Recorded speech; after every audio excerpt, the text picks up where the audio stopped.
Vi är spelskaparna.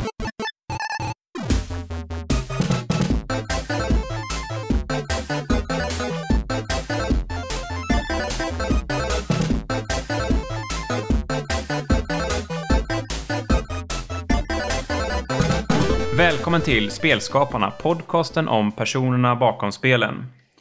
Och idag blir det ett avsnitt på engelska, så jag kommer byta språk nu.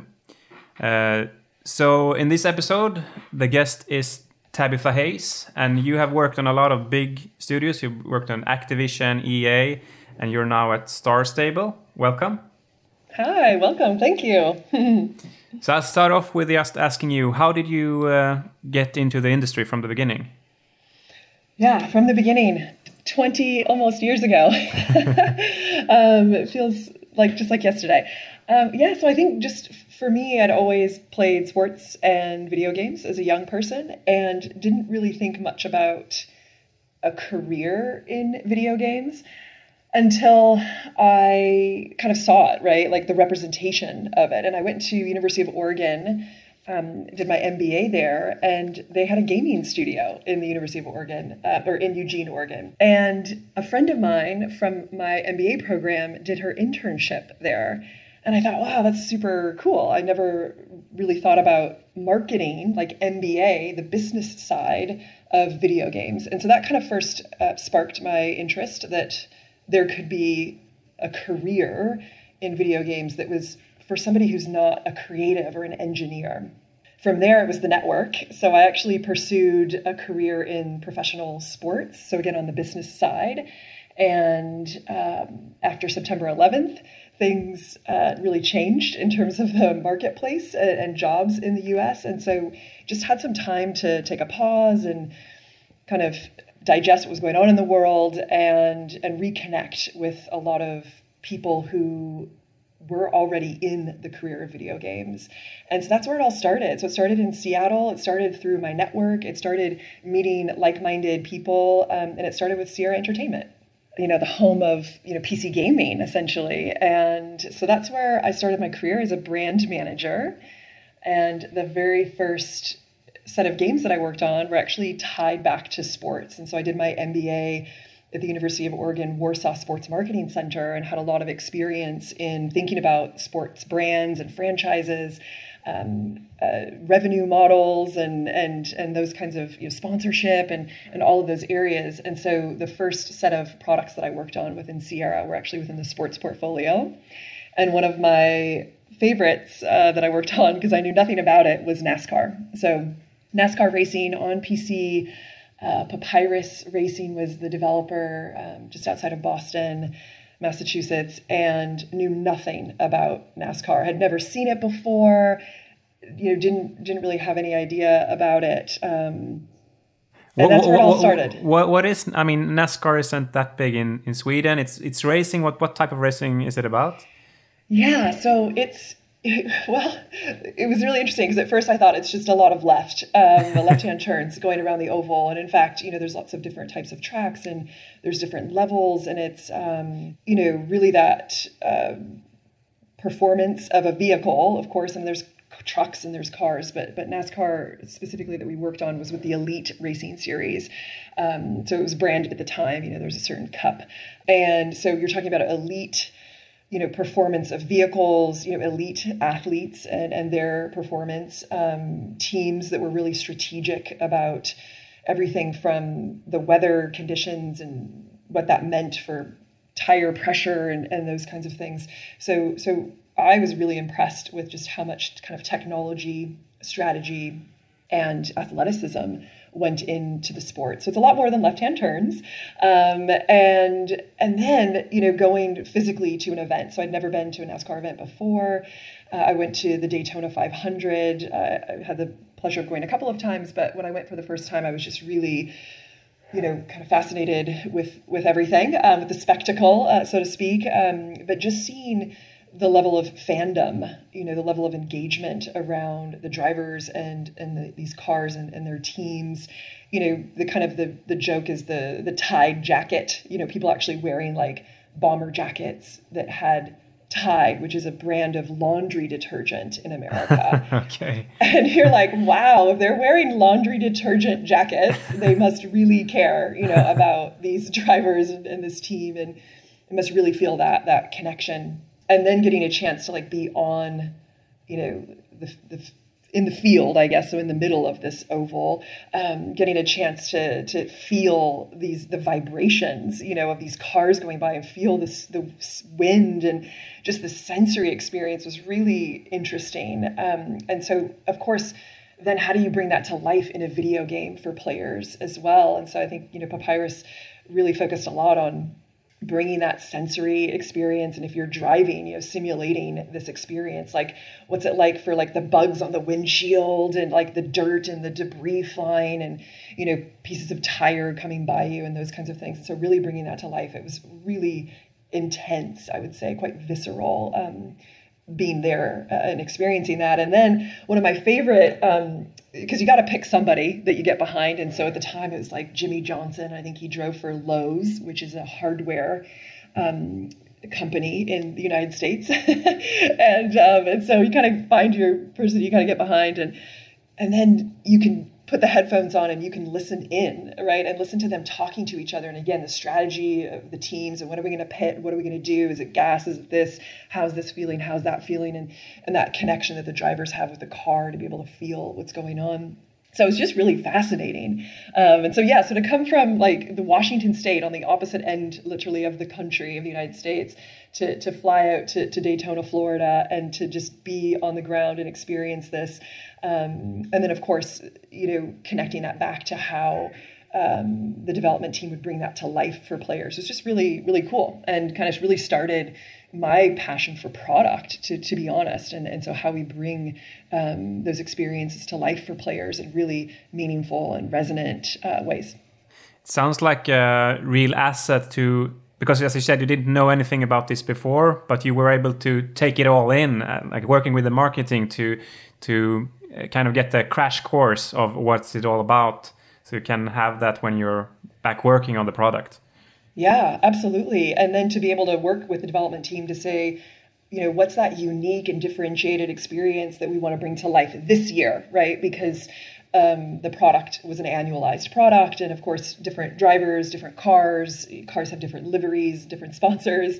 And so beyond just bringing, the kind of visual pieces up to accuracy every year, like what are those features that we want to bring to life? And so really getting crisp about that, and then crisp about how we translate that into, consumer-facing materials, whether it's videos or, still images. At the time, we were still doing magazine advertising in video games. Like that was a big part of our, communications strategy, was to create ads.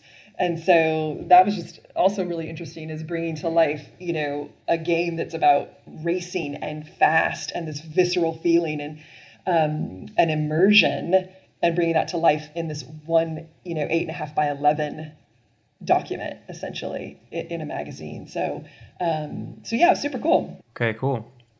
Have you kept that passion when you worked on other projects for NASCAR, or have you followed like what's been happening? Yeah, interesting. So the sport wasn't necessarily something that I continued to have, my own personal passion around and follow. But fast forward to like current times. So today, done a lot of work within the context of my role at EA, both with people, so our talent in the organization, as well as the games and the experiences that we build for players around the idea of inclusion. And so how are we, thinking about more diverse experiences and talent? How are we making sure those experiences are more meaningfully representative of the stories of our fans and our players, and frankly reflect the world? Or how are they more accessible? So whether that's people with disabilities and also people who don't have, a $2,000 PC to play the high performance PC games. And so accessibility, also things like mobile gaming. So did a lot of work around that, and have been a champion for inclusion and diversity, and an inclusion leader in lots of different capacities. with NEA. And so I think the thing today that I reflect on with NASCAR is it being back in the spotlight recently within the context of Black Lives Matter within America, within the U.S. specifically. And so recently NASCAR banned the Confederate flag, which is a symbol of racism in America. And so that's a really strong point of view that I fully support and get behind, and just love that as a brand, NASCAR is, forward thinking in, what does our brand stand for? What's the values that we have? And so the values of NASCAR for me, when they make that kind of choice, shows me the values around inclusion. And Bubba Wallace, who's the only African-American driver in the elite series today, was really outspoken about it. Bravo to his courage as well. And also seeing his colleagues, other drivers, get behind him and support this movement. And so I thought that was really, 20 years later, we're starting to see the type of impact that a brand, like NASCAR can have in society in the U.S. And paving a different way forward, which is really cool.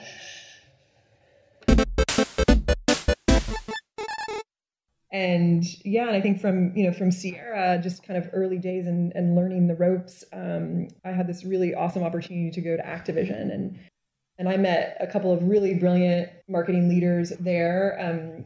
Some are still in the industry, some are doing other things, but it was just really cool to see what this like AAA marketing video game company was doing, and the marketing capability and skill. And I haven't mentioned it before, but my kind of craft in this industry has been around brand management and product marketing. And so really working closely with brands as assets and working closely with product development.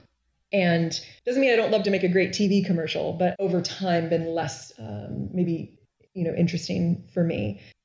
And Activision is a big company.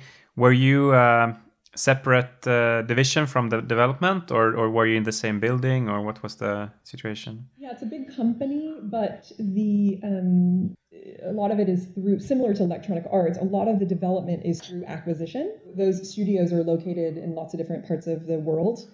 And so at Activision, there wasn't any development sitting at 3100 Ocean Park Avenue, but just across the street, past the 24-hour fitness, Treyarch is right there on Ocean Park Avenue. And so I'd say that's the closest that we had, is to walk through a couple parking lots to get to the Treyarch studio.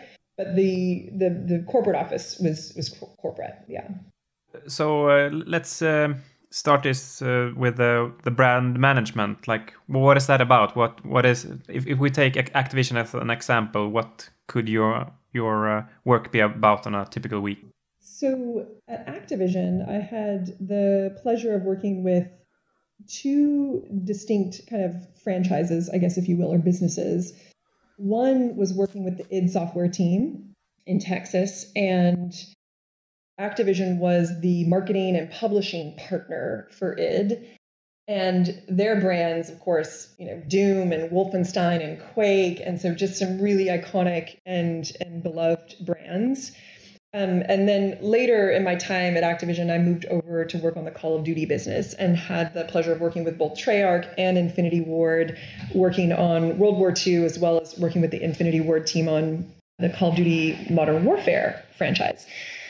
So I'd say the work is probably pretty similar when I think about brand management. And I often think about it in like three different buckets, if you will. There's like the business strategy side. So we did have a lot of strategic kind of planning and thinking around our brands. And I can talk more about some of the specifics. There's the brand strategy part of it. And then there's like brand execution. And so I think, each project's going to be slightly different. Where the IP is, the intellectual property is in its life cycle, is going to help kind of dictate where we might be making some choices around business strategy or brand strategy. But I would say it's a strategic function. It's usually working very closely with the development organization. And anything that sounds like finance or planning to kind of think about that business side of things as well. Of course, consumer insight. And so working with teams, most companies at Activision at the time had a brilliant consumer insights team, really, really good leading edge on some of the work that we were doing there. And then, of course, marketing execution. And so at Activision, all the marketing execution was outsourced for the most part. So we had a pretty small team of brand managers or associate brand managers on my team. And then at any given time, we were working with between 12 and 15 agencies to execute. And that's everything from media strategy to, community website to building videos and any type of content, PR, events, those kinds of things. So that's the thing about brand management. Like, there really isn't a typical day. Everything from looking at our P&Ls and thinking about, what are the best tactics to drive into the retail environment. And so partnering with our expert colleagues within the retail space to be thinking about, what's the value proposition for different retailers? What retailers are going to be the most important? What kind of funding do we need to do to be, successful in that retail environment? To thinking about, what's our, advertising strategy going to be? Can we partner with, Spike TV or different outlets to create some new inventory? What's our, trailer going to look like? What's the launch strategy? And so a lot of it is thinking about that go-to-market and execution. I'd say is like the most of the day-to-day, but then there's the piece that's working really closely with the development team to understand, what's the products and features? How are we going to bring those to life for players? How are they unique and differentiated in the market? Where are we building on our equity in an innovative way? And how can we tell those stories? And so sitting with game teams, like looking at product, on a regular basis. And that's the piece that I think for me is the most exciting, is really helping to shape those products based on market opportunity, based on target audience opportunity, could be geography. There's lots of different kind of inputs that help us shape the strategy of what that product needs to be most successful. Do you have any example of, because there can be, when you have different perspectives, if you come from the brand management direction and maybe you talk together with a game designer or something like that about a game, and you want something to be altered because then it would be better with your strategy. But then maybe the game designer doesn't want that from that person's set of mind. Do you have an example of a situation like that? Yeah, it's one that I've shared many times before. It's kind of a classic one. And I think actually Vince Zampella and I talked about this on a GDC Canada panel once together in like 2008. So it's not new information, but it's the one that I feel like is super resonant. And so it's Call of Duty Modern Warfare. And, the team, what's brilliant about, that original Infinity Ward group is there was a no crunch culture, that, code is up and running and playable, and lots of, people cycling through testers and folks to keep iterating on software.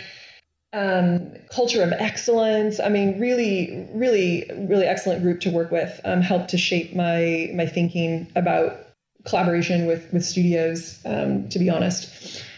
There was the SAS, so the British Secret Service. And then, of course, that's a whole different, kind of faction, right? And so it's different, everything, models and animation and content, like everything is required to support something like a new faction.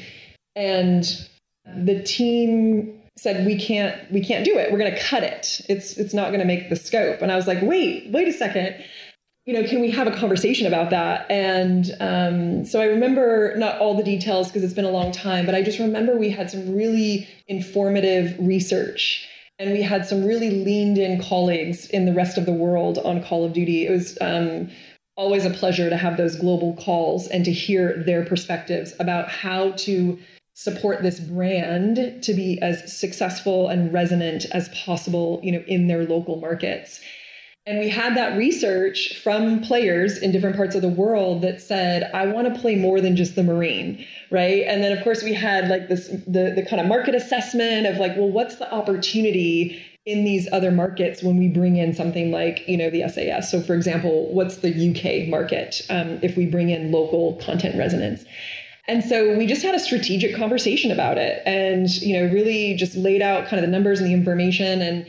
And I remember the head producer at the time, Mark, said, okay, cool, I'll go find 27 days. So we'll make some other adjustments. And so we could just have a really smart and strategic conversation about the opportunity and what we thought the missed opportunity would mean. And and so I think that helped shape in my mind how to I think partner with studios as I moved forward. Like data and insight and pulling perspectives from, a group of other thought leaders to help us really gather the wisdom and make smart choices. I mean, I think that's just been a staple of how I've operated since.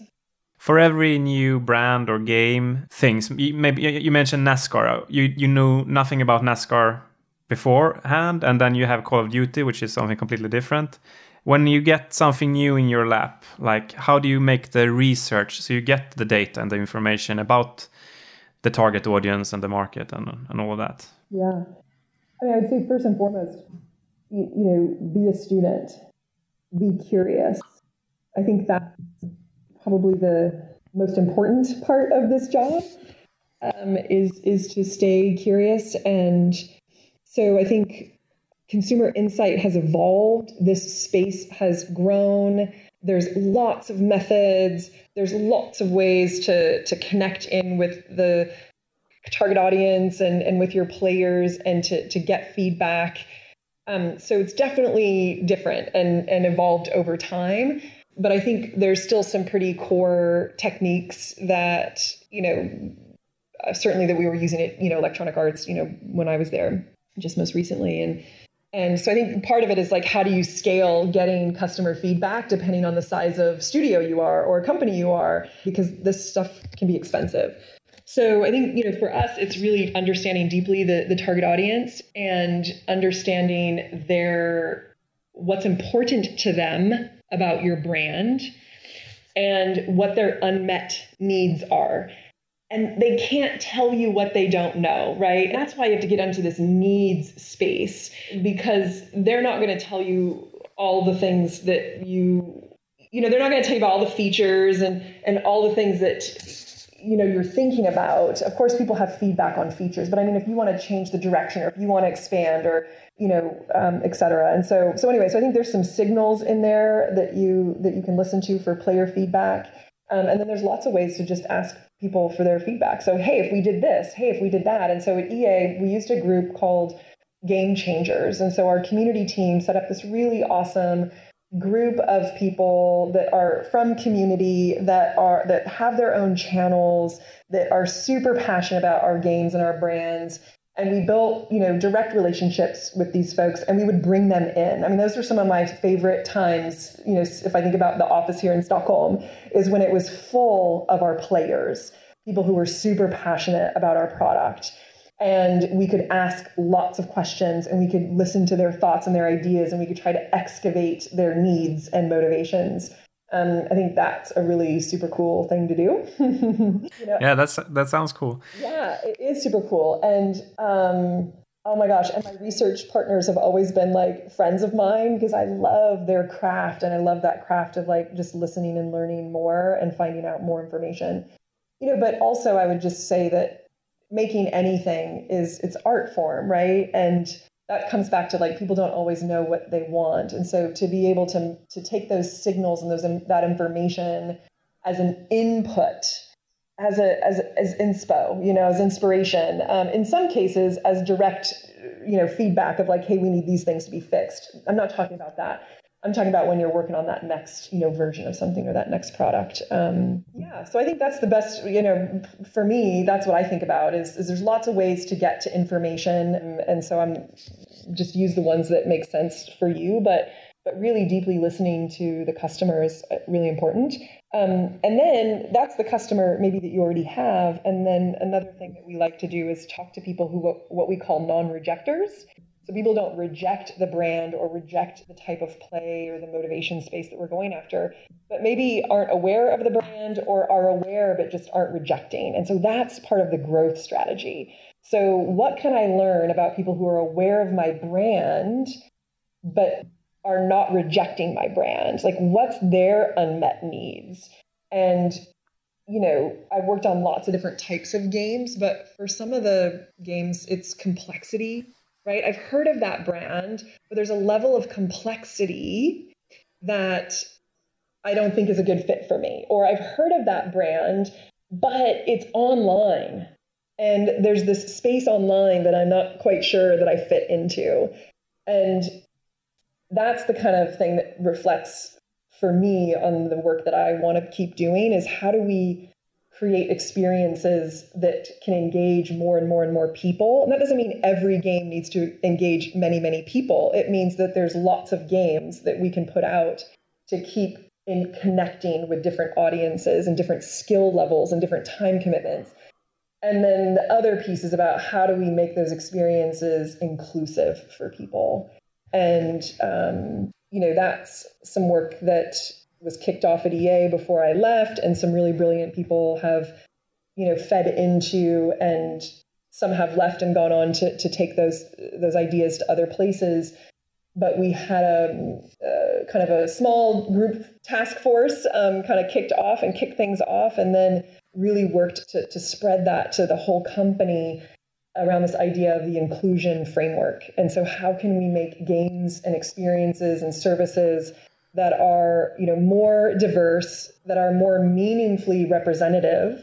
So these authentic stories, these stories that we haven't heard before, and these spaces that are inclusive, that people. Do you have any concrete example of that? It could be made up as well, but just to what kind of difference for a game would make it more inclusive? Yeah, well, I love to give shout outs to, a couple teams that I worked with at EA that are just rocking it. That doesn't mean other teams aren't, by the way. Lots of people are doing really great work in this space. And I think we're just getting started in some places. And so I think The Sims is a really good example of that.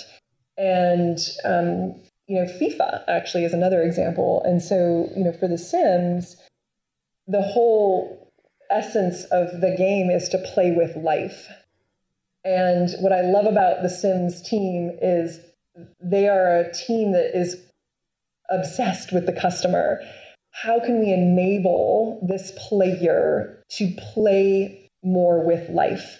And what does that mean for them? And so the update that they did with, a customization update around gender and having more preferences and choices, just more flexibility to craft characters that they wanted, that were more representative of them or representative of the stories that they wanted to be telling, and really just doing it in a way that was, they worked really closely with the GLAAD organization and worked really hard to bring this to life for the LGBTQ community in a really positive, empowering way. And I just kudos to that team. I think the game element is excellent. The communications were respectful and thoughtful.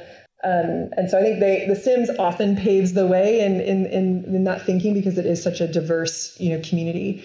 And then FIFA is kind of an example that you might be surprised by. It's like, okay, FIFA, football, right? And so how is that, best in class? And here I would shout out to the Journey team, right? So they introduce a single player experience in a sports game, and certainly for a first for EA. And the first season of that was Alex Hunter. And then, the second season of that, they're introducing Kim Hunter. And so the team who worked on The Journey, which is the design team and narrative team, took some inspiration from some things that were happening in the media space, in the film and television space, essentially to just break down the content. And so if you think about a single player experience, let's say maybe it's 4 hours. Can we look at all 4 hours of that footage or that content and think about, are we telling the stories of diverse people? Are we telling them those stories in authentic and meaningful ways? And so just asking these types of questions, the team went through all of the content and looked for places where the answer was no. So for example, Kim Hunter is a woman and she's playing on a women's team. And then it's like, but the stands are all full of men because that's old artwork from maybe the stands for the men's games. And so it's like, okay, that doesn't make sense, right? And so going through every single piece of footage. And then, of course, you only have so much time and so much budget. And that's just the reality we live in. And so how can we prioritize the most important pieces that would make this feel, again, authentic and, representative and, and telling those diverse stories in a really meaningful way. And so the team did, what they could, and then they keep learning and they keep going, okay, next time, let's start this earlier. And so this iterative process. But I was just really inspired by, the FIFA team would take that much, time and effort to really go through and look at all of that content and ask those tough questions and then think about, well, what can we do differently? I think content resonance matters. I worked on the Battlefield business. I've worked on Call of Duty business. I've worked on different businesses, and that content just might not be resonant for some people. I actually gave a talk a couple weeks ago, and a young woman asked me, how do you feel about working on games that are violent? What's your personal, perspective on that? And I thought, interesting question. And so, of course, I have a point of view, but the point that I'm making here, is just that not all content is going to be resonant for every person. I think that's why I'm so passionate about the stories that people tell, like the diverse stories that we can tell, the stories from lots of different parts of the world, from lots of different angles. And so I think that giving more opportunities for storytellers and content creators to bring those creations to life is really, really important. To get more people engaged, because a FIFA product may not ever have more women who want to participate in it, just by the very nature of maybe football doesn't grow, for example, right? Yeah. But and you have mentioned EA a couple of times here, that you worked with the Sims and Battlefield and stuff like that. But was that the reason that you came to Sweden as well, that you started to work on EA? Yeah, so I actually started at EA in Vancouver in Canada, and I was working on Need for Speed. And so that's where it all began for me at EA in Canada. And then, I had a wonderful colleague, friend, mentor, who then became my boss. And, she basically said, hey, we're going online. It's all about online transformation. Do you want to be a part of this? And I had been working on Need for Speed World, which was one of their first free-to-play games. So downloadable client on the PC, free-to-play. And that was super, super cool.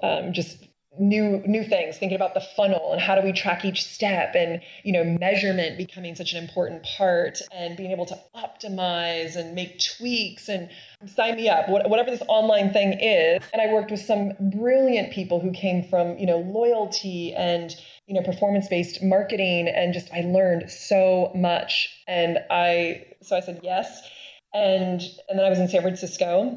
I should also mention, I met my husband in that Vancouver studio. He was my future husband, but in the Vancouver studio. So we moved to San Francisco, and then just a great opportunity with EA. There was a lot of development happening in Europe, and they were looking for a marketing leader to be based in Europe to work across the European portfolio. So I chose Stockholm because I have a strange history in Sweden, in that, again, some of my original kind of community from the Sierra/Vivendi days was out here and doing a talk in Huevda at the very first, I think, Game Arena, it's called now, but games conference with the Gotia Science Park. And so I came out and did a talk, and it was like November. It like snowed for like 2 days, and it was like this, I'd never seen anything like it, and it was like a snow globe, like one of those that you shake, and it was this beautiful, quiet, white winter wonderland. And all the eyes came from Los Angeles. So I had a dress like that I would have worn to like an event in Los Angeles. Okay, what do I do now? Probably should have done a little bit more research, but so that was the first time I came out and reconnected with some of that crew, and met some new folks who I'm still connected with today, and a mentor in a couple of their companies here in Sweden, an investor in a couple. And so, yeah, so my kind of relationship with Sweden gaming started about a decade ago. And in 2016, I came out to EA in Stockholm. And so I sat in the office with DICE and the Frostbite team and the Nordics Publishing Organization. And so we have quite a big group here in Stockholm. Okay, and how would you compare? Like, what's the difference between working in Sweden compared to the US when it comes to like being in a gaming studio? Yeah, wow. It's hard to compare at a country level.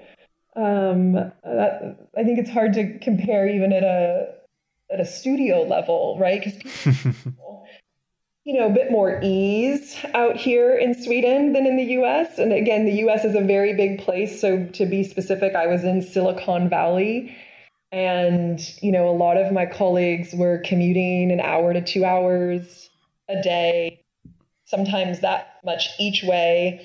And so there's just a lot of juggling, I think, going on in the US that I just didn't see out here. I just felt a lot more ease in Sweden. And so there's a bit of that like work-life balance, and there's just a little bit more of how I think people work with each other, but that don't mistake that ease for not being passionate, having a level of intensity, having a level of, excellence and drive that is definitely there. Got it. But so you came to Sweden through EA, but now you're actually at Star Stable. And I haven't had anyone from Star Stable at this show yet, but I wanted to for a long time because I think it's a really interesting company and story that you don't hear that much about, actually.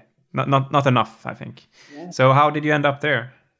Yeah, so when I left EA, I think the biggest thing for me was to learn and to do something very different. And so for Star Stable, it is so different than anything that I've done. So Star Stable is a privately held company here in Stockholm, and we're about 150 people. And we proclaim and we focus on, and we are committed to making games and entertainment for girls. Doesn't mean that all are welcome, but we really want to focus on the needs and the motivations and really delight girls and create an awesome community for girls. So all three of those things I've never done before. I've never worked since my very first job in the industry, which changed. So privately held. Sierra Entertainment was bought by Havas. Havas then sold it to Vivendi. So, Vivendi is, of course, a big company. And then, of course, Activision. And then I left just after the Activision Vivendi merger. And then, of course, Electronic Arts, which is, one of the largest listed, gaming companies in the US. And so privately held, what does that mean? So I thought that was really interesting. Small, 150 people. So what does that mean? What does it mean to work in a small company? What can I learn, from that? And it's not just small and we're staying small, it's small and we're scaling. And so a big part of my excitement and passion, and I'll talk a little bit more about it, is about the scaling piece. And then the third was that we make we make games and experiences for girls.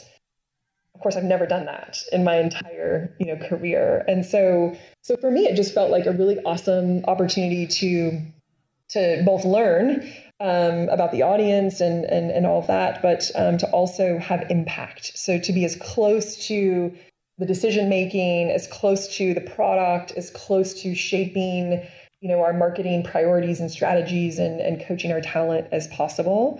So that's why I did it. But, Star Stable is the primary franchise is called Star Stable Online, and it's an MMORPG.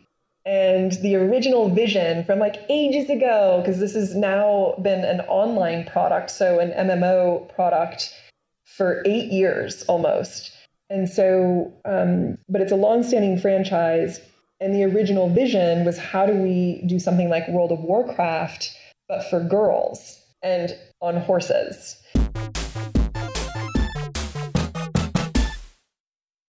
So Star Stable is a game that has most of the users playing it are girls.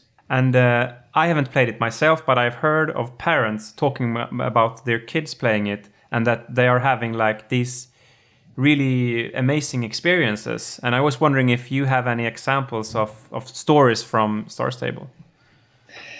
Yeah, I think, there's the ability for girls to, connect with each other, right, and make friends.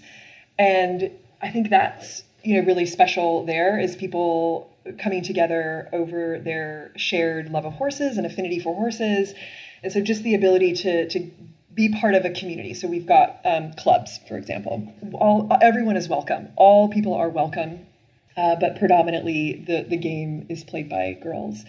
It's a game where you're going on quests and adventures and you're on your horse. And so just imagining what that feels like in the real world. And so going on trail rides together, organizing events together, and organizing, let's go work on these quests. Or if we release a new area or a new piece of content, a lot of times the girls are going to organize and get together and go experience that together.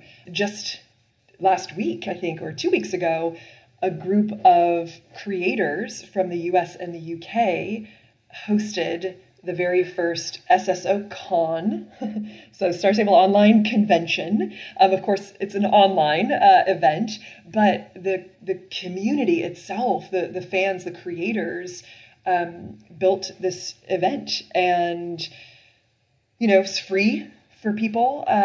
So they just created their own adventures and what they wanted to do, and they did a whole marketing of it and everything, but just something that they built on their own and curated the experiences for that convention on their own. So I thought that was pretty special as well.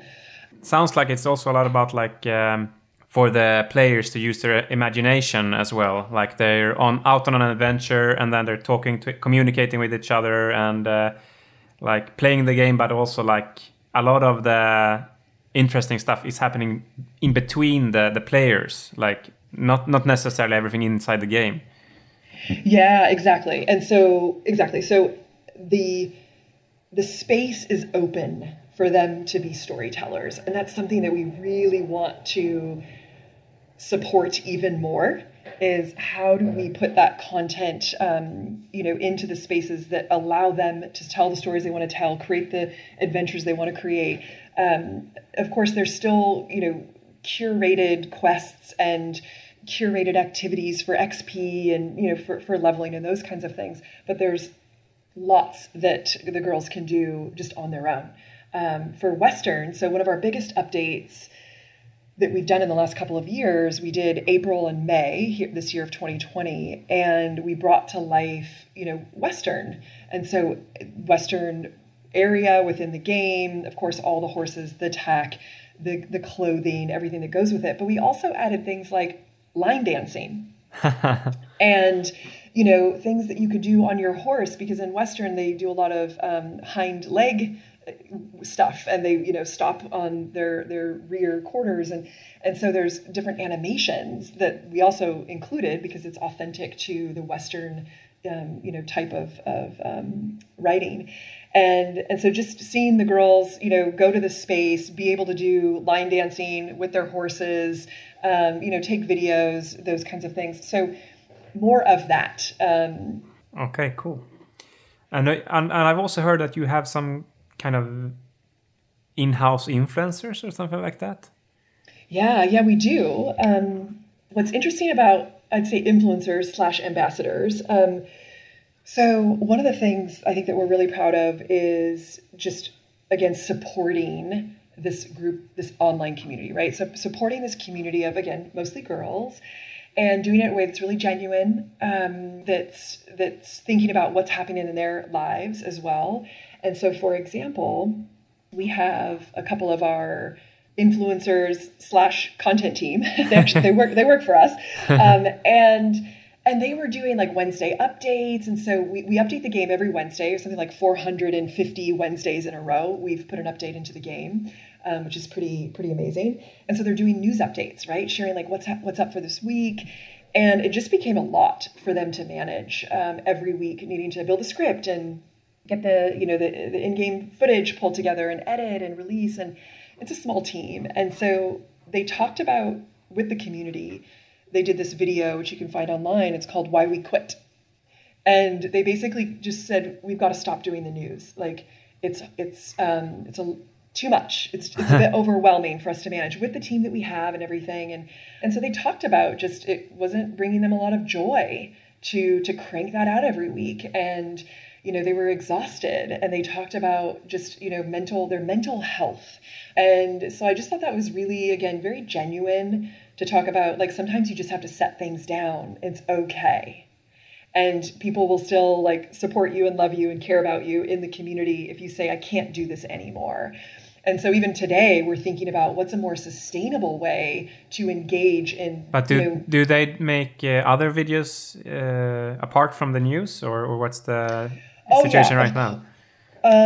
We do a lot of content. So there's a lot of, Instagram content, video content.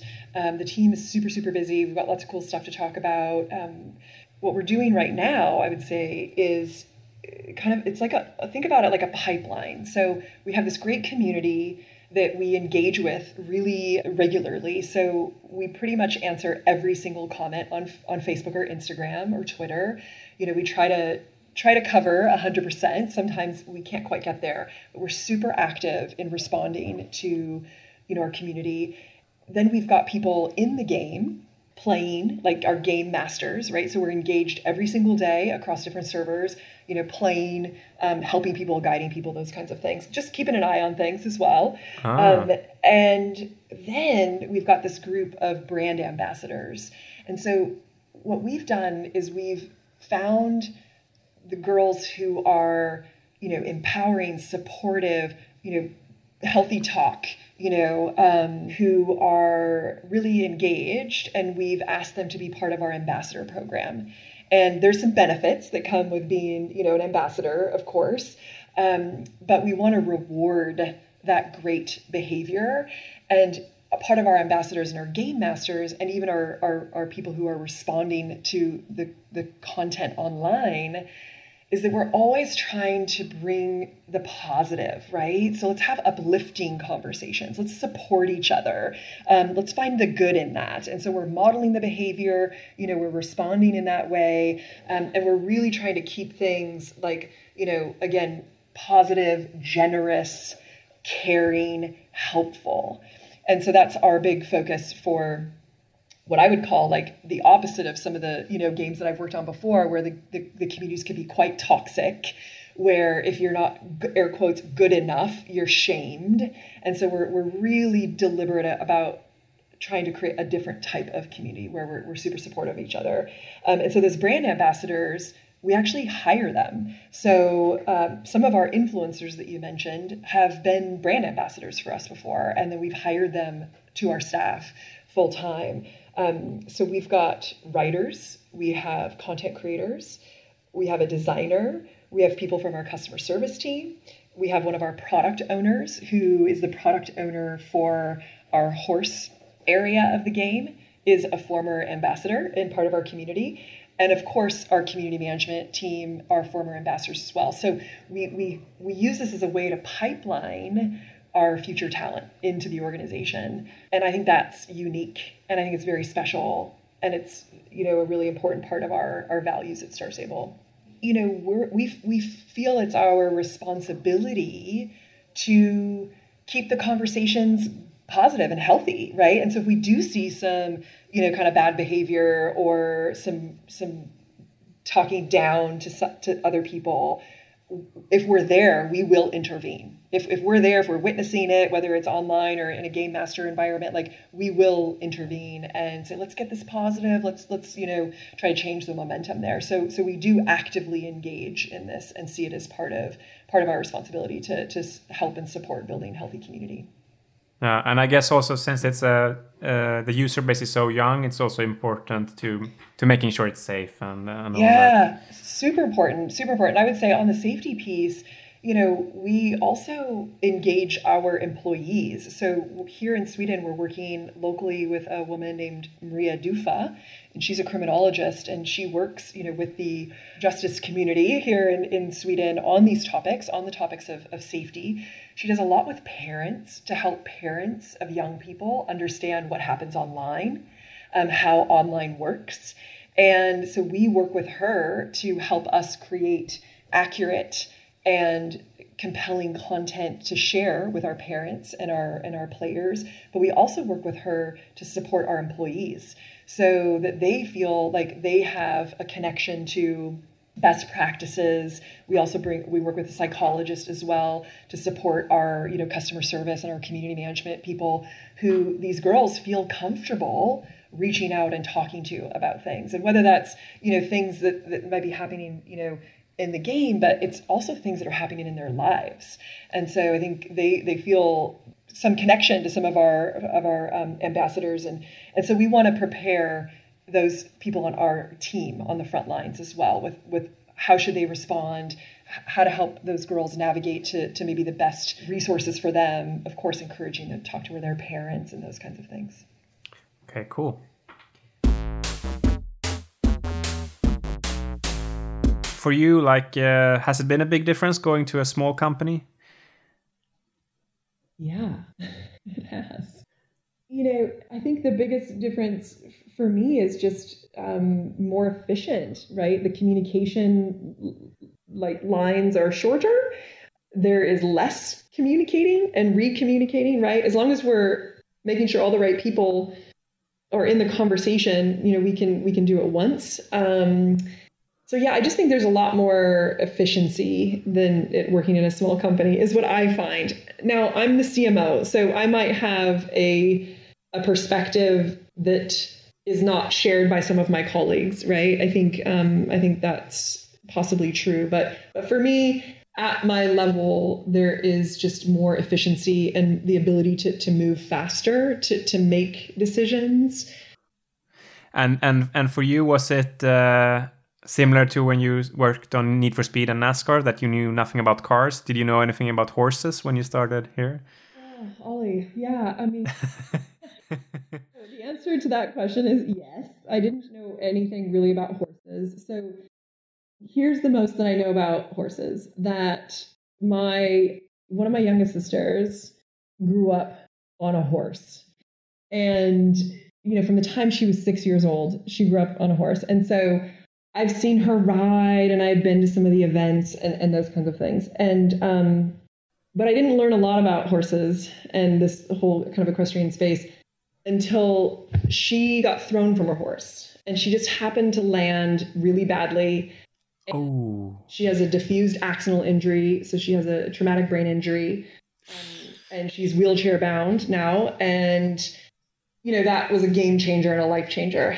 And what I learned was the time that I spent with her kind of post-accident, because that part of her, that horse, understanding everything was still intact. Her short-term memory, oh, she would make the best stories. She would literally plug in information that just made no sense, and she'd believe like, oh yeah, of course, this is going to happen and this is going to happen. I'm like, what?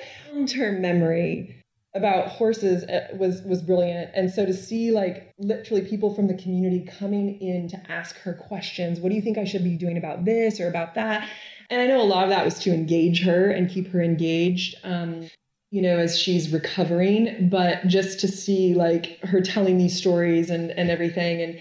And she had to do these PowerPoints on anything. And so I was helping her work with PowerPoint. A lot of it was for her dexterity and to be able to use a mouse and to story tell, it's like getting your cognitive capabilities back. But anyway, so I learned more about the horses after my sister was thrown off a horse than I ever learned in the, 20 something years that she rode a horse. So, so that kind of it's been part of my life for my whole life without me really knowing it. And so now, I am learning a lot more about horses and equestrian. And I'd say like the biggest thing that I've known my whole life is just, the passion for horses and that affinity to horses. And our, players have such a passion for horses and are so just delighted to be a part of this fantasy that, that some of them get to do in real life, but a lot of them don't. So I think that connection to this beautiful animal, and how connected people are to it. And then through that connected to this community, this sense of belonging. And that's what I've known my whole life about horses from watching my sister and how connected in she was to a community and connected to this animal. That translates for these girls in this video game as well. Yeah, that's an amazing story. I was thinking I just have one last thing and then I'll let you go. But that's the segment Under the Magnifying Glass. And for that segment, you have chosen the game Guitar Hero, and I just wanted to know why. Yeah, so Guitar Hero, every time I hear a Franz Ferdinand song, it just brings such a smile to my face, because it reminds me of playing Guitar Hero. I was working at Activision.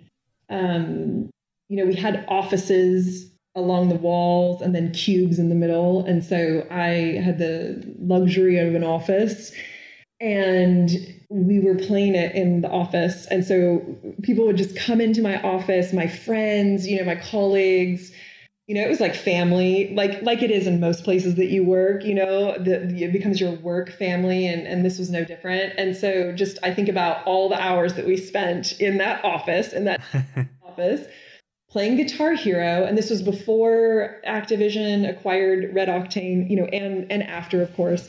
But yeah, just, I think it was back to community. It was a game that anybody could pick up and only one person could master. There was one person named Tim Henry, and he was amazing. Never beat him. I mean, he's a legend. And but the rest of us certainly tried and had a good time. And we were serious about it, Ollie. Like I would practice at home at night, So just because it was a casual game didn't mean we didn't, want to be good at it and take it seriously. And so, yeah, so just the fun, the ability to be inclusive, certainly, the ability to do that at home and with friends and cocktails and those kinds of things. Just everybody could be included. So I think that's why for me, why Guitar Hero. Yeah, it's probably that most felt like being a part of something bigger than yourself was kind of that movement. And this was, of course, Guitar Hero 1. So this was early days. And this is how nerdy I am. There was a GDC in San Jose. So not even the big one that's up in San Francisco. And I remember meeting I don't know their names off the top of my head, but the guys who started it. And they had the t-shirts on. And so I just immediately I'm combing through the I'm like, you, and I'm pointing, and I'm like, tell me everything, just a super fan. And I think it was for them. But I just remember nerding out so much. And of course, they gave me swag, and I was like, yes. Yeah, I was definitely a super fan. So that's a good reason. But was any of the people responsible for acquiring them because they were at Activision? Did they play the game as well? Yeah. Oh, yeah. Definitely. In fact, I remember the story of our VP of marketing at the time, Dusty Welch. He would say, yeah, Activision knew that this was going to be a hit because you guys were always playing it in the office.